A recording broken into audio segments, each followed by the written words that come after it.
नमस्कार साथियों, स्वागत है आप सभी का बीपीएससी अड्डा पे। एसएससी जीडी का जो वैकेंसी है जिसका काफ़ी दिनों से आप लोगों को इंतजार था वो अब आउट हो गया है। नोटिफिकेशन इसका जारी हो गया है, लेकिन इसमें काफ़ी सारे बदलाव किए गए हैं। अब वो बदलाव क्या क्या है, आपकी योग्यता के लेकर के, आपकी आयु सीमा के छूट के लेकर के, या एग्जाम पैटर्न के लेकर को हो, उन सभी चीज़ों को एक एक करके डिस्कस करेंगे। तो फॉर्म फिलअप करने से पहले आप ये देख लीजिए कि आपको क्या क्या रिक्वायरमेंट है और कब लास्ट डेट है फॉर्म फिलअप करने का। सभी चीज़ों को एक एक करके हम चर्चा करते हैं। तो सबसे पहले हम बात कर लेते हैं कि date of submission of online application, जो आपको फॉर्म भरने का जो लास्ट डेट है, डेट ऑफ सबमिशन, वो देखे गए 27/10/2022 से लेकर के 30/11/2022 ये डेट है आपको फॉर्म फिलअप करने का। इस डेट के बीच फॉर्म फिलअप करना है। लास्ट डेट जो है फॉर्म रिसिप्ट का, ऑनलाइन जो आपको फॉर्म रिसिप्ट है वो 30/11/2022 है। Last date and time of generation of offline चालान जो है आपको वो 30/11/2022 है। Last date and time of making online fee payment 1/12/2022 को आप ऑनलाइन फी पेमेंट कर सकते हैं। तो last date of payment through चालान, अगर आप चालान के थ्रू पेमेंट कर रहे हैं और ऑनलाइन पेमेंट कर रहे हैं तो ऑनलाइन दोनों जो डेट है वो सेम ही है। Schedule of computer based examination, जो आपका एग्जामिनेशन होगा वो कब होगा, तो जनवरी में आपका एग्जामिनेशन प्लान है। तो एसएससी जीडी जो बीएसएफ वगैरह में जाना चाहते हैं, सीएपीएफ में जाना चाहते हैं, काफ़ी सारे पोस्ट ऐड हुआ है, उसको भी हम डिस्कस करेंगे। चलिए एक एक करके हम बता देते हैं। सबसे पहले तो आपको पे स्केल की बात कर देते हैं। सबसे पहले सैलरी, आपका पे स्केल देखिए, पे स्केल 1 से लेकर पे स्केल 3 तक आपको पूरा इसमें वैकेंसी क्रिएट किया गया है। तो पे स्केल 1 में देखिए 18,000 से लेके लगभग 57,000 का पेमेंट है फॉर द पोस्ट ऑफ सिपाही इन एनसीबी, नारकोटिक कंट्रोल ब्यूरो में आता है। नारकोटिक कंट्रोल ब्यूरो दोस्तों क्या करता है, नारकोटिक कंट्रोल ब्यूरो जो होता है बॉर्डर पर, या आप देखते होंगे ट्रेन में जितनी भी चरस वगैरह है, गांजा वगैरह है, या ये सारी चीज़ों को पकड़ने के काम जो है नारकोटिक कंट्रोल ब्यूरो करता है। उसी प्रकार लेवल 3 में देखिए आपको 70,000 तक लगभग पेमेंट मिलेगा। तो लेवल 1 से लेके लेवल 3 तक का पोस्ट है। इसमें टोटल जो पोस्ट है ये सारे, तो वो सारे के सारे जो पोस्ट है वो लेवल 1 से लेकर के लेवल 3 तक के पोस्ट है। अब इसमें वैकेंसी की बात की जाए तो हमने बात किया था कि टोटल जो है 24,369 वैकेंसी है दोस्तों, 24,369। इसमें आपको जो फोर्सेज है वो कौन कौन है, बीएसएफ है, सीआईएसएफ है, सीआरपीएफ है, एसएसबी है, आईटीबीपी है, असम राइफल है। तो इस प्रकार से आप देखिएगा टोटल जो पोस्ट बन रहा है वो 24,369 पोस्ट बन रहा है, जिसमें सबसे ज़्यादा आप यहाँ पर पोस्ट देखिए बीएसएफ में आपको टोटल पोस्ट है सबसे ज़्यादा। ठीक है, तो सबसे ज़्यादा आपको पोस्ट बीएसएफ में मिलेगा, और उसके बाद जो आपको पोस्ट दिया गया है सीआरपीएफ में दिया गया है। ठीक है, तो सबसे ज़्यादा बीएसएफ में पोस्ट है, उसके बाद सीआरपीएफ में पोस्ट है। और सबसे खास बात यह है कि ये सारी के वैकेंसी के लिए गर्ल्स और बॉय दोनों भर सकते हैं। इसके लिए कोई रिस्ट्रिक्शन नहीं है कि सिर्फ बॉय भर सकता है, गर्ल्स भी भर सकते हैं इसके लिए। अब आइए यहाँ पर देख लीजिए, आपको नेशनलशिप तो मालूम ही है आपको कौन होना चाहिए। Candidate must be citizen of India होना चाहिए। Vacancy in CAPF and Assam rifle are state और यूनियन टेरिटरी और area wise, hence candidate must submit domicile. ठीक है, तो कुछ चीज़ों में आपको डोमिसाइल सबमिट करना है सीएपीएफ में और असम राइफल में। एज लिमिट दोस्तों यहाँ पर देखिएगा बहुत सारे छूट भी दिया गया है एज लिमिट में। तो एज लिमिट आपके लिए मैंडेटरी है, कौन फॉर्म को भर सकता है। अगर आपकी एज 18 साल हो गई है तभी आप इस फॉर्म को भर सकते हैं, 18 साल से लेकर के 23 साल के बीच में। ठीक है, तो 18 साल से लेकर के 23 साल के बीच में आपकी एज होनी चाहिए। यहाँ पर देखिए 1/1/2023 से आपका एज ऑन 1/1/2023। ठीक है,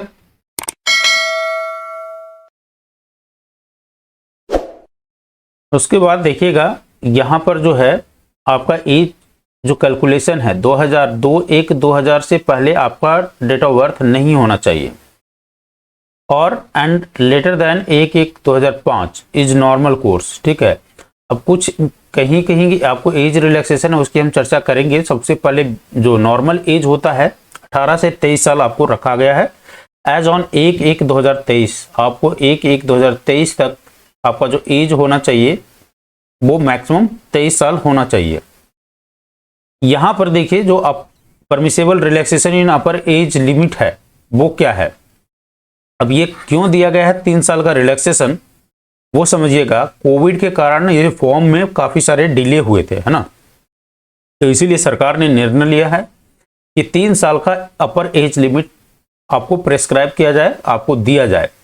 तो SC/ST को एज रिलैक्सेशन जो बियॉन्ड अपर लिमिट एज है, तो यहां पर 3 साल का तो एज लिमिट है, नॉर्मल एज लिमिट है।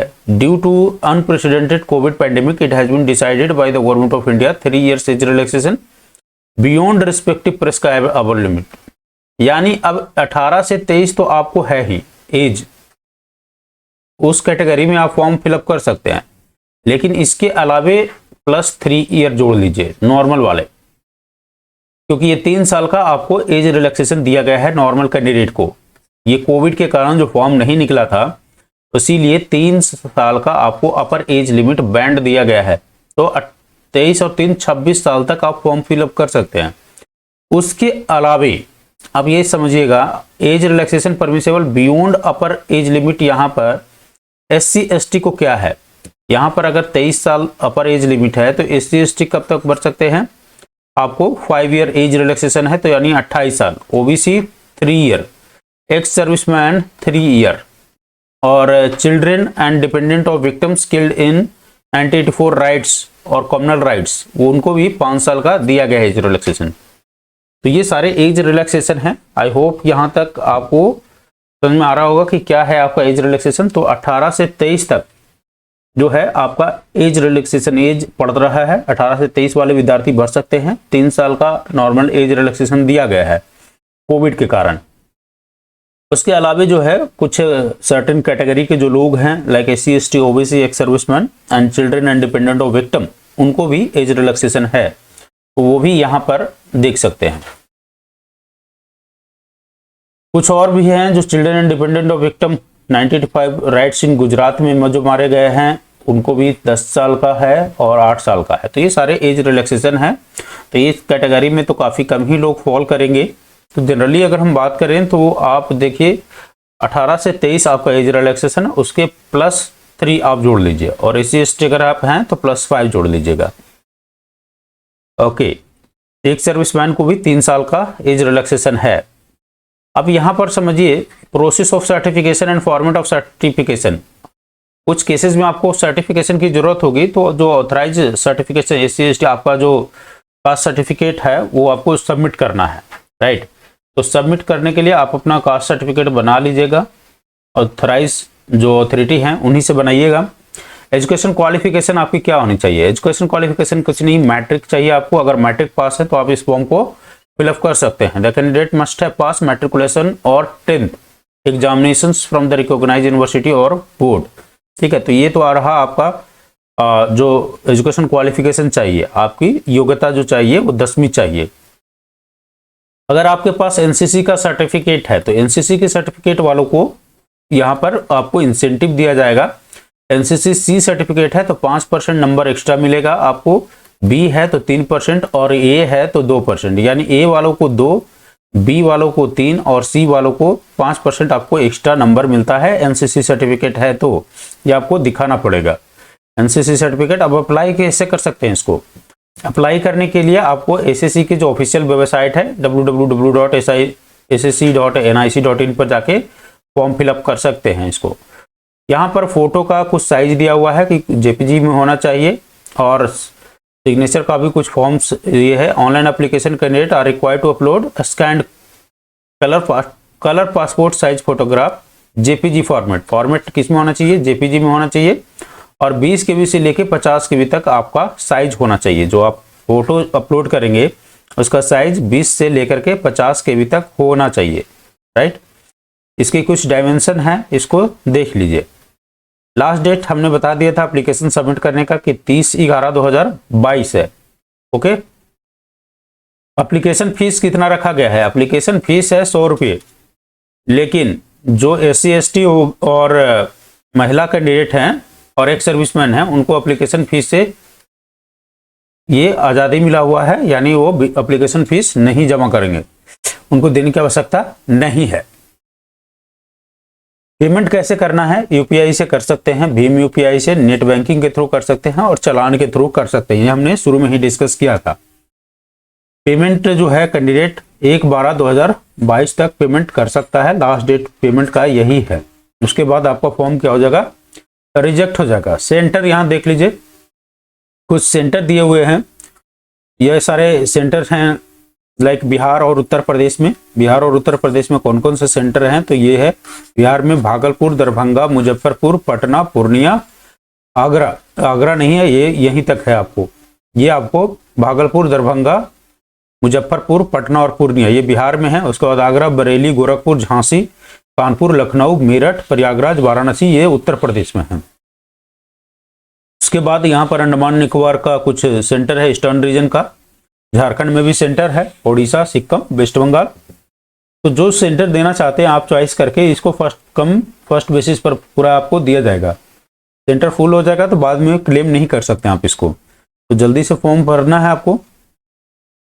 यहाँ देखिए एग्जाम जो होगा कंप्यूटर बेस्ड आपका एग्जाम होगा, और एग्जाम में आपको टोटल कितने क्वेश्चंस होंगे यहाँ देखिए। Computer based examination will consist of one objective type of paper containing 80 questions carrying 2 marks. ठीक है, तो आपको टोटल जो है 80 क्वेश्चंस रहेंगे, 60 मिनट का समय दिया जाएगा, राइट। 20-20 नंबर का। जनरल इंटेलिजेंस एंड रीजनिंग, यानी रीजनिंग का आपको 20 प्रश्न रहेंगे, जनरल नॉलेज का 20 प्रश्न रहेगा, मैथमेटिक्स का 20 प्रश्न रहेगा और हिंदी का 20 प्रश्न रहेगा। हिंदी और इंग्लिश में से कोई एक ले सकते हैं। तो टोटल आपको 80 प्रश्न रहेंगे, और 80 प्रश्न में मार्क्स आप देख लीजिए कितना हो गया, 160 नंबर का हो गया। ठीक है, टोटल 60 मिनट का समय दिया जा रहा है आपको। तो ये है आपका एग्जाम का पैटर्न। तो टोटल 80 क्वेश्चन, 160 नंबर और 60 मिनट का समय रहेगा। कंप्यूटर बेस्ड एग्जामिनेशन होगा।